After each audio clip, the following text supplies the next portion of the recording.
शारदीय नवरात्रि की आप सभी देशवासियों को हार्दिक शुभकामनाएं। मैं ज्योतिषाचार्य पुनीत शर्मा आप लोगों को गॉड ग्रेस टीवी चैनल के माध्यम से, जो कि आपका अपना चैनल है, और आप लोगों की शुभकामनाएं हमेशा हम लोगों के साथ रही हैं। इसीलिए एक उद्देश्य ये भी रहता है कि आप लोगों तक वो सब नियम जो हमेशा ज़रूरी होते हैं किसी भी पर्व और त्यौहार के अंदर उत्साह भरने के लिए, आप तक पहुंचा पाएँ। और आज की जो मंगल कामनाएं हैं और मेरी जो शुभेच्छा है वो सिर्फ इतनी सी है, और उद्देश्य सिर्फ इतना सा है कि आप लोग इन नव दुर्गा के 9 दिनों को बहुत अच्छे से शक्ति साधना के तरीकों के साथ अपने ऊर्जा चक्रों को बहुत अच्छे से क्लीन करते हुए, यानी कि उन्हें ऊर्जावान बनाते हुए जप करें, ध्यान करें और माँ का, भगवती का निष्ठा के साथ पूजन करें और उन्हें अपने घर में आमंत्रित करें। और घट स्थापना 17 यानी कि 17 अक्टूबर 2020 में शारदीय नवरात्रि में 6:33 से 10:11 तक का समय इसके लिए बहुत ज़्यादा शुभ है। अगर आप किसी भी कारणवश ये समय घट स्थापना नहीं कर पाते हैं तो अभिजीत मुहूर्त 11:45 से लेकर 12:28 तक आप घट स्थापना, कलश स्थापना कर सकते हैं। आप लोगों के लिए जो बहुत ही अच्छे नियम, जिन्हें नवदुर्गा के समय में अगर आप करते हैं तो अपने घर के अंदर अगर व्यापार को लेकर समस्याएं हैं, कारोबार को लेकर समस्याएं हैं, नौकरी की समस्याएं हैं, घर के अंदर अशांति रहती है, धन का अभाव रहता है, या आप लोग जो भी कार्य करते हैं उसे संपूर्णता तक ले जाने में आपको बहुत सारी कठिनाइयों का सामना करना पड़ता है, तो आप एक कार्य बहुत आसानी से और अच्छे से अगर नियम पूर्वक इन नवरात्रि पहले ही दिन करेंगे तो आपके जीवन में आने वाले नवरात्रि, चैत्र नवरात्रि तक का जो समय रहेगा वो आपके अनुरूप आप लेके चल पाएंगे। और ये जो प्रोटेक्शन होगी आपके घर के सभी सदस्यों को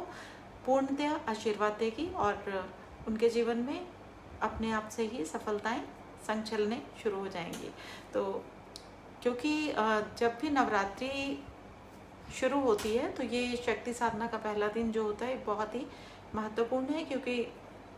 अमावस से अगले दिन के 9 दिन जो हैं ये फेमिनिन एनर्जीज़ के दिन होते हैं, और इसमें एक एक दिन करके एनर्जीज साधनाओं के साथ आप अपने ऊर्जा चक्रों को भी शोधित करते हुए कुंडलिनी को जागृत कर सकते हैं। तो पहला दिन क्योंकि शनिवार को पड़ रहा है तो माँ दुर्गा आपके धरती के ऊपर जो इस बार सूक्ष्म रूप से आएंगी वो अश्व के ऊपर आरूढ़ होके आएंगी। अश्व पे आरूढ़ होके जब वो आएंगी तो एक तरह से देश में और विदेश में और प्रकृति के अंदर कई तरह की अस्थिरताएं ये चिंता का विषय बन सकती हैं। लेकिन माँ दुर्गा की अगर हम कृपा चाहते हैं तो इन नवरात्रि हमें सबसे पहला प्रण तो यही लेना है। आग्रह तो आप लोगों से मेरा यही है कि आप लोग हेल्थ के ऊपर ज़्यादा ध्यान दें, भोजन हल्का करें, उपवास अगर नहीं भी करते हैं तो कोई बात नहीं है, लेकिन कोशिश ये करें कि जो भी खाएं वो सात्विक खाएं। और माँ दुर्गा के 9 रूपों का आपने शैलपुत्री से शुरू करके और सिद्धिदात्री तक आपने इसकी एनर्जी को अपने आसपास एकत्रित करने के लिए डेली मेडिटेशन करना है, जप साधना करनी है, और माँ का एक दुर्गा सप्तशती का एक अध्याय आपने नियम से पढ़ना है। इसके साथ में आपने अपने घर के अंदर एक बंधन वार यानी कि तोरण जरूर लगाना है, जो कि आम के पत्ते और मौली के धागे से आपने मुख्य द्वार के ऊपर बांधना है, ताकि ऐसा प्रतीत हो कि आपके घर में अब माँ देवी की अपरंपार कृपा और एक शुभ मंगल कार्यों का शुभागम हो गया है। कि किस तरह से घर के अंदर की सकारात्मकता को आप और ज़्यादा बढ़ा सकें और कैसे नकारात्मक ऊर्जाओं से अपने घर की रक्षा कर पाएँ, आर्थिक मंदी के दौर में किस तरह से अपने आर्थिक हालातों के लिए उपाय कर पाएँ, और कौन सी ऐसी नियम है जिन्हें करने से आप अपने घर की जो कलेश है उसके ऊपर एक अंकुश लेके रख पाएंगे और कौन से ऐसे आप नियम कर सकते हैं जो आपके स्वास्थ्य को और रोग प्रतिरोधक क्षमताओं को बरकरार रखने में आपकी मदद करेंगे। इन सब का ध्यान रखते हुए मैंने जो चर्चाएं पहले की शुरू में, उसी को आगे कंटिन्यू करते हुए मैं आपको बताऊंगी कि आप अपने घर के अंदर तुलसी का पौधा, मनी प्लांट, हार श्रृंगार और चमेली का पौधा जरूर लगाएं और इन पौधों को आप 9 दिनों तक जो है खुद से जल सींचें और इनकी एक तरह से सेवा करें। इसके बाद में इन पौधों को आप के औषधीय गुणों से अगर आप परिचित नहीं हैं तो भी मैं आपको बताऊंगी कि इनके जो औषधीय गुण हैं, जैसे कि तुलसी का जो अर्क है, इन दिनों के अंदर आप बना के रख लीजिए और जब आप पूजा करेंगे, अर्चना करेंगे माँ भगवती की, उस समय में वो अर्क के जो पात्र है वो आपके पूजा के स्थान के ऊपर पड़ा रहेगा और 9 दिनों के अंदर उसके अंदर इतनी शक्ति का संचार हो जाएगा कि वो अर्क अगर आप अपने बच्चों को पिलाएंगे या स्वास्थ्य के लिहाज से आप उसका सेवन करेंगे तो आप पाएंगे कि एक तो बौद्धिक क्षमताओं का विकास हुआ है, एक आपकी रोग प्रतिरोधक क्षमताएं आपके शरीर के अंदर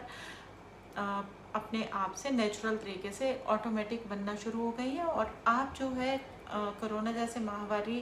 के काल में भी अपने आप को सुरक्षित रख पाएंगे। दूसरी चीज़, इससे बौद्धिक क्षमताओं का विकास होता है। बच्चों के जिन बच्चों को साइनस की प्रॉब्लम रहती है, जिन बच्चों को खांसी जुकाम जल्दी जल्दी होता है, एस्थमा की दिक्कत है या उनको मेमोरी पावर में परेशानी आती है, फोकस उनका नहीं बनता, पढ़ाई में मन नहीं लगता, उनको भी ये अर्क का सेवन करने के लिए आप दीजिए।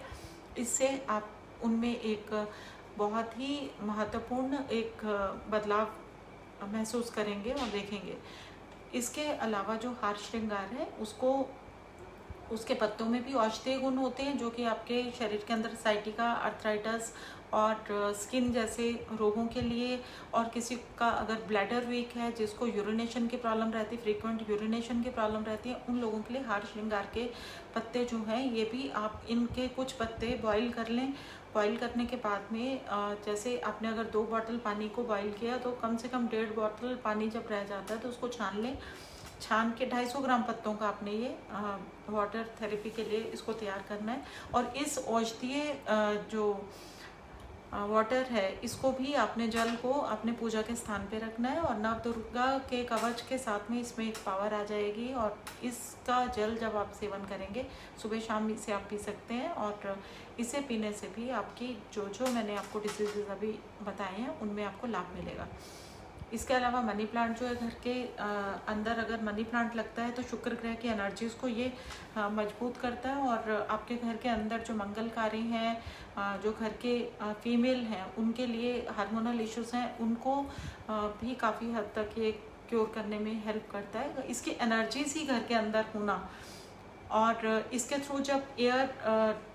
जो का प्रवाह होता है, जब वायु का प्रवाह जो होता है पौधों को छू के होता है, हार श्रृंगार के पौधे को छू के, तुलसी के पौधे को छू के, चमेली और मनी प्लांट को छू के होगा तो वो जब आप प्राण जब आप ग्रहण करेंगे यानी कि श्वासन क्रिया के द्वारा आपके आभामंडल के अंदर उसका एक पॉजिटिव इम्पैक्ट होता है। तो इस तरह से हम नवरात्रि के दिनों को अपने घर की साज सज्जा का ध्यान रखते हुए सकारात्मक और सात्विक तरीके से आचरण में बदलाव करके अच्छे से मना सकते हैं और नव दुर्गा की कृपा आपके ऊपर हमेशा बनी रहे। इसके लिए अपने घर के छत के ऊपर, क्योंकि अश्व के वाहन पे शनिवार के दिन माँ दुर्गा का प्रादुर्भाव होने जा रहा है धरती के ऊपर सूक्ष्म रूप में, तो अपने घर के ऊपर एक माँ दुर्गा की विजय पताका यानी कि ध्वजा लगाएं, जिसके साथ एक घंटी आप उसके साथ प्रतीकात्मक रूप से अपने घर के ईशान कोण में छत पे जरूर लगाएं। इससे आपके घर में वर्चस्व बढ़ेगा और यशमान सम्मान बढ़ेगा। God bless you all.